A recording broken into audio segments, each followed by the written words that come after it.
اللہ کے لیے بڑائی جتنی بار حجاج میقات سے احرام باندھیں اور جتنی بار وہ اللہ کے لیے تلبیہ کی آواز بلند کریں، اللہ اکبر جتنی بار حجاج مکہ میں داخل ہوں اور جتنی بار ان وسیع میدانوں میں وارد ہوں، اللہ اکبر جتنی بار وہ پرانے گھر کا طواف کریں اور حرمتوں کی تعظیم کریں، اللہ کی بڑائی جتنی بار وہ مینا میں رات گزاریں اور عرفات میں ٹھہریں، اللہ اکبر جتنی بار وہ مزدلفہ میں رات گزاریں، رات گزارنے کے لیے مینا واپس آئیں اور جمرات کو کنکری ماریں، اللہ کے لیے بڑائی جتنی بار وہ خون بہائیں اور خالق ارض و سما کی تعظیم میں اپنے سر مڈائیں، اللہ کے لیے بڑائی اس کی مخلوقات کی تعداد، اس کے نفس کی رضامندی، اس کے عرش کے وزن اور اس کے کلمات کی روشنائی کے بقدر۔ اللہ اکبر کبیرا والحمد للہ کثیرا وسبحان اللہ بکرۃ واصیلا۔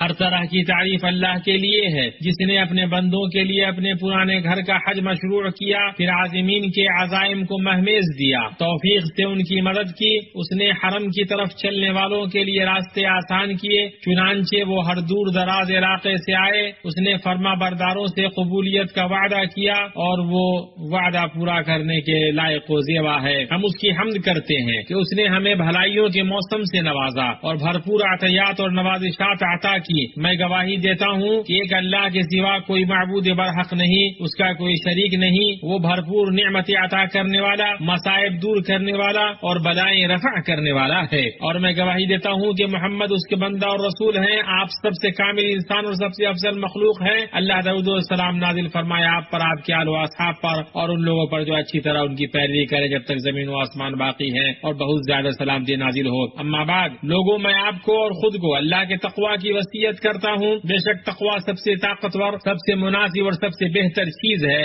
وہ کائنات میں سب سے بہتر اور خوبصورت پوشاک ہے۔ وہ شخص کے لیے کتنی خوبصورت زینت ہے جو کام کرے۔ تقوی قیامت کے دن کا ذخیرہ اور قابل امید توشہ ہے، اللہ کا فرمان ہے، اور اپنے ساتھ سفر خرچ لے لیا کرو، سب سے بہتر توشہ اللہ تعالیٰ کا تقوی ہے، اور اللہ سے ڈرتے رہا کرو۔ فضیلت کے دن کی سواری ہے، سعادت مند وہ ہے جو موت کے دن سے پہلے تیاری کر لے، اور بدبخت وہ ہے جو گھٹیا چیزوں پر راضی ہو، کیونکہ خواہش نفس جیسی کوئی مصیبت نہیں۔ اللہ اکبر لا الہ الا اللہ اللہ اکبر وللہ الحمد۔ رحمان کے مہمانوں، اللہ کے محترم گھر کے حاجیوں، آپ کو مبارکباد کہ آپ نے پکار پر لبیک کہا اور ہر دور دراز علاقے سے آئے۔ پرانے گھر کے شوق میں اس کے عظیم نشانات میں سے ایک نشان اور ارکان اسلام میں سے ایک رکن کی ادائیگی کے لیے زبان حال و مقال سے لبیک اللہم لبیک دہراتے ہوئے گھر بار اور وطن کو چھوڑا۔ اللہ کے محترم گھر کے حاجیوں، اللہ نے آپ پر احسان کیا کہ آپ میدان عرفہ میں ٹھہرے، مزدلفہ میں رات گزاری اور منا کی طرف روانہ ہوئے۔ اور دیکھیں، اب ہم اس عظیم دن میں شادہ و نازاں ہیں، جس دن کو رب کریم نے عظیم قرار دیا، اس کی شان بڑھائی، اس کی فضیلت واضح کی، اس کے ذکر کو شرف بخشا اور اسے حج کا سب سے بڑا دن قرار دیا، کیونکہ حجاج اس میں حج کے بیشتر مناسک ادا کرتے ہیں، جیسے جمرات کو کنکری مارنا، قربانی کرنا، سر منڈوانا اور طواف و سعی کرنا۔ عبداللہ بن قرط سے روایت ہے کہ رسول اللہ صلی اللہ علیہ وسلم نے فرمایا، اللہ تبارک تعالیٰ کے نزدیک سب سے عظیم دن قربانی کا دن، پھر تشریق کے دن ہے۔ اسے ابو داؤد نے صحیح سند کے ساتھ روایت کیا ہے۔ اللہ تعالیٰ نے اس دن کو مسلمانوں کی عید قرار دیا۔ سو اللہ کے محترم گھر کے حاجیوں، آپ کو اور امت مسلمہ کو اس تابناک دن بابرکت عید الاضحیٰ کی مبارکباد۔ اللہ تعالیٰ اسے ہمارے اوپر، آپ کے اوپر اور مسلمانوں کے اوپر خیر اور برکتوں کے ساتھ واپس لائے۔ اللہ آپ کے حج کو قبول فرمائے، آپ کی کوششوں کو قابل قدر بنائے، آپ کی مانگیں پوری کرے اور آپ کے حج کو پورا کرے۔ اللہ کے محترم گھر کے حاجیوں، آپ اپنے رب کے حکم کی بجا آوری، نبی صلی اللہ علیہ وسلم کی سنت کی اتباع اور سلف صالح کے نقش قدم پر چلتے ہوئے ایام تشریق میں مینا میں رات گزارنے کی پابندی کریں اور کثرت سے وہاں اللہ کا ذکر اور تکبیر بیان کریں۔ اللہ اکبر لا الہ الا اللہ اللہ اکبر وللہ الحمد۔ اللہ کے بندو، اس معزز سرزمین اور بلند مقدسات میں سے ہم اس بڑے واقعے کا جائزہ لیں، اس کے مقاصد اور دلالات میں غور و فکر کریں، اس کے شعائر میں موجود عبرت و نصیحت اور لازوال اسباق میں غور کریں، جس کو بیان کرنے سے الفاظ اور عبارات قاصر ہیں۔ اس موسم حج کی نصیحتوں اور دلالات اور اس کے بڑے مقاصد و تجلیات میں سے ہے کہ اس میں توحید کی ترسیخ اور شرک کی آلائش سے دلوں اور افعال و اقوال کی پاکی ہے۔ اسی لیے حج کا پہلا شعار تلبیہ ہے۔ حضرت جابر رضی اللہ عنہما نے بیان کیا کہ نبی صلی اللہ علیہ وسلم نے توحید کا تلبیہ پڑھا، اور حج کے بعض اور مقاصد میں سے یہ ہے کہ نبی صلی اللہ علیہ وسلم کی سنت سے تجدید عہد بئی طور کہ اس کی تعظیم کی جائے، اسے مقدم کیا جائے، اس کی اقتداء کی جائے، اور شہادتین میں سے دوسرے جز کو مکمل کیا جائے۔ حضرت جابر رضی اللہ عنہ بیان کرتے ہیں کہ میں نے نبی صلی اللہ علیہ وسلم کو دیکھا، آپ قربانی کے دن اپنی سواری پر سوار ہو کر کنکریاں مار رہے تھے اور فرما رہے تھے تم اپنے حج کے طریقے سیکھ لو، میں نہیں جانتا شاید اس حج کے بعد میں حج نہ کر سکوں۔ اسے مسلم نے روایت کیا ہے۔ حج اتباع کا موسم ہے اور بدعت، غلو اور ایجاد کے چشموں کو خشک کرتا ہے۔ اللہ تعالیٰ نے یوم عرفہ کے دن یہ آیت نازل فرمائی، آج میں نے تمہارے دن کو تمہارے لیے مکمل کر دیا ہے اور اپنی نعمت کو تم پر تمام کر دی ہے، اور تمہارے لیے اسلام کو تمہارے دین کی حیثیت سے قبول کر لیا ہے۔ حج کے مقاصد اور نصائح میں سے ارکان اسلام کے ساتھ تجدید عہد ہے۔ ابو امامہ رضی اللہ عنہ کہتے ہیں کہ میں نے رسول اللہ صلی اللہ علیہ وسلم کو حجۃ الوداع کے موقع پر خطبہ دیتے ہوئے سنا، آپ نے فرمایا تم اپنے رب اللہ سے ڈرو، 5 وقت کی نماز پڑھو، ماہ رمضان کے روزے رکھو، اپنے مال کی زکوٰۃ ادا کرو اور امیر کی اطاعت کرو، اس سے تم اپنے رب کی جنت میں داخل ہو جاؤ گے۔ اسے ترمذی نے روایت کیا ہے اور صحیح کہا ہے۔ نبی صلی اللہ علیہ وسلم نے شروعات تقویٰ سے کی جو قولاً و عملاً حج میں جلوہ گر ہوتا ہے۔ اس کے بعد دوسرے نمبر دین کے ستون کو بیان کیا۔ معلوم ہوا کہ حج کے مقاصد میں سے نماز قائم کرنا ہے۔ جب ابراہیم علیہ السلام نے اپنے اہل خانہ کو بیت اللہ کے پاس چھوڑا تو کہا اے ہمارے پروردگار، یہ اس لیے کہ وہ نماز قائم رکھیں۔ پھر روزے کا ذکر کیا، حج سے جس کا رشتہ واضح ہے۔ فدیہ کے اختیارات میں سے ایک اختیار روزہ ہے اور شکار کرنے کی سزا کا بدل روزہ ہے، اسی طرح ہدی کا بدل بھی روزہ ہے، اور جو عرفہ میں نہ ٹھہرے وہ روزہ رکھ کر عرفہ والوں کے ساتھ شریک ہو جائے۔ اور جہاں تک زکوٰۃ کی بات ہے تو حج خرچ اور نوازش کا کورس اور صدقہ و سخاوت کی درسگاہ ہے۔ یہ مالداروں اور فقیروں کے اکٹھا ہونے کا میدان ہے۔ فقیر کی داد رسی کی جاتی ہے، جس کا توشہ ختم ہو گیا اس کی مدد کی جاتی ہے، اور سوال کرنے والوں کی ضرورتیں پوری کی جاتی ہیں۔ پھر حکمرانوں کے حق کو ذکر کیا اور فرمایا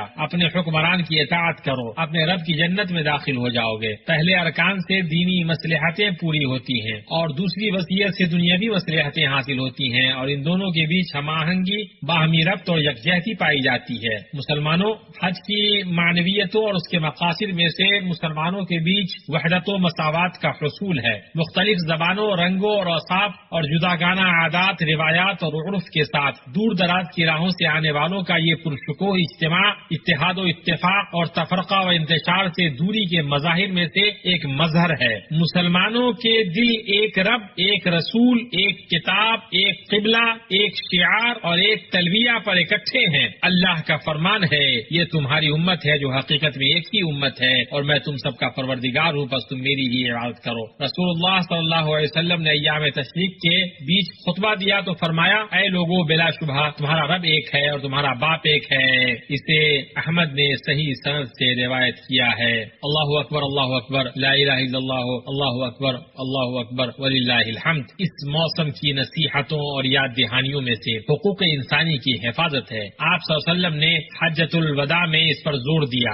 آپ صلی اللہ علیہ وسلم نے یوم النحر کے خطبے میں فرمایا بے شک تمہارے اوپر تمہارے خون، مال اور آبرو تمہارے اس دن کی طرح تمہارے اس شہر میں اور تمہارے اس ماہ میں حرام ہے۔ اسے بخاری نے روایت کیا ہے۔ اس موسم کی نصیحتوں اور اس کی معنویتوں میں سے اسلام کا عورت کو عزت بخشنا اور اس کے حقوق کی حفاظت کرنا ہے۔ اسلام نے اسے محفوظ گوہر اور مخفی موتی بنایا۔ نبی صلی اللہ علیہ وسلم نے حجۃ الوداع میں عورت پر توجہ مبذول کی، اس میں یہ چیز جلوہ گر ہوئی۔ آپ صلی اللہ علیہ وسلم نے فرمایا عورتوں کے ساتھ بھلائی کرو، اسے ابن ماجہ نے روایت کیا ہے۔ عظیم نصیحتوں اور معنویتوں میں سے یہ ہے کہ یہ اخلاقی موسم ہے۔ اس میں مسلمان بلندیوں کو پہنچتا ہے اور برے اخلاق سے بلند ہوتا ہے، اور یہ ان اولین چیزوں میں سے ہے جن کی طرف اللہ کے لیے حج کرنے والا متوجہ ہوتا ہے۔ اللہ پاک کا فرمان ہے اس لیے جو شخص ان میں حج لازم کر لے وہ اپنی بیوی سے میل ملاپ کرنے، گناہ کرنے اور لڑائی جھگڑے کرنے سے بچتا رہے۔ اور نبی صلی اللہ علیہ وسلم نے فرمایا جس نے اللہ کے لیے حج کیا اور بیوی سے میل ملاپ نہیں کیا اور نہ کوئی گناہ کیا تو اس دن کی طرح لوٹا جس دن اس کی ماں نے اسے جنم دیا تھا۔ اسے بخاری اور مسلم نے روایت کیا ہے۔ اللہ کے گھر کے حاجیوں، اگر اس عظیم دن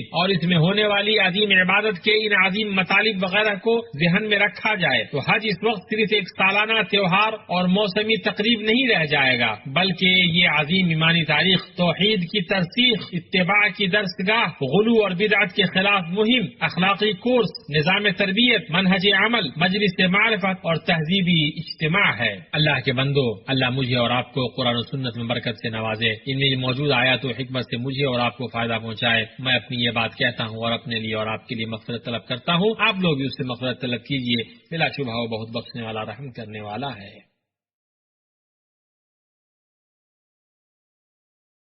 تمام تعریف اللہ کے لیے ہے جس نے اپنے محترم گھر کا حج مشروع کیا اور اسے ارکان اسلام میں سے ایک رکن قرار دیا، اور جس نے نافرمانیوں اور گناہوں سے منع کیا۔ درود و سلام ہو مخلوقات کے سردار پر، جو نماز پڑھنے والوں، روزہ رکھنے والوں اور تمام و کمال کے ساتھ مناسک حج ادا کرنے والوں میں سب سے افضل ہے۔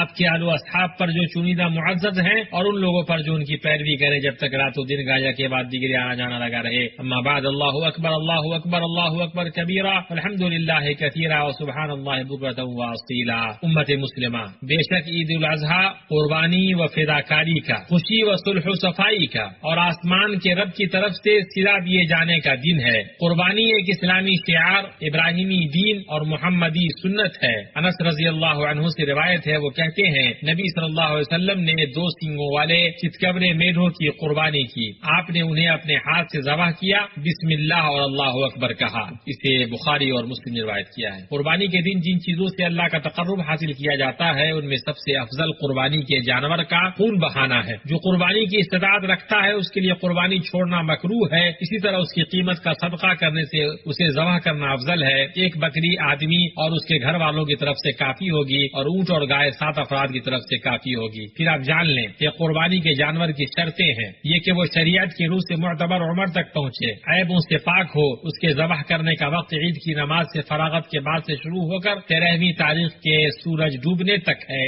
آپ لوگ قربانی کریں اور خوشی خوشی قربانی کریں۔ اللہ آپ کی قربانیوں کو قبول فرمائے، اللہ ہم سے اور آپ سے نیک اعمال کو قبول فرمائے، اور ان دنوں کو ہمارے لیے اور آپ کے لیے سب سے بہتر حالت میں واپس لائے۔ اللہ اکبر، اللہ اکبر، لا الہ الا اللہ، اللہ اکبر وللہ الحمد۔ اللہ کے گھر کے حاجیوں، آپ اپنے رب کی حمد کریں اور اس کا شکر بجا لائیں کہ اس نے آپ کے لیے حرمت والے شہر کی سرزمین پر ترقی یافتہ خدمات اور عظیم کوششوں کے سائے میں امن و امان کے ساتھ حج کی ادائیگی کو آسان بنایا، جن کی توفیق اللہ تعالیٰ نے اس مبارک ملک مملکت سعودی عرب کو بخشی، جس نے رحمان کے مہمانوں کی خدمت کے لیے اپنے تمام وسائل کو مسخر کر دیا، اور راحت و سکون اور اطمینان کے ساتھ مناسک کی ادائیگی کو آسان بنانے کے لیے تمام راستے مہیا کر دیے۔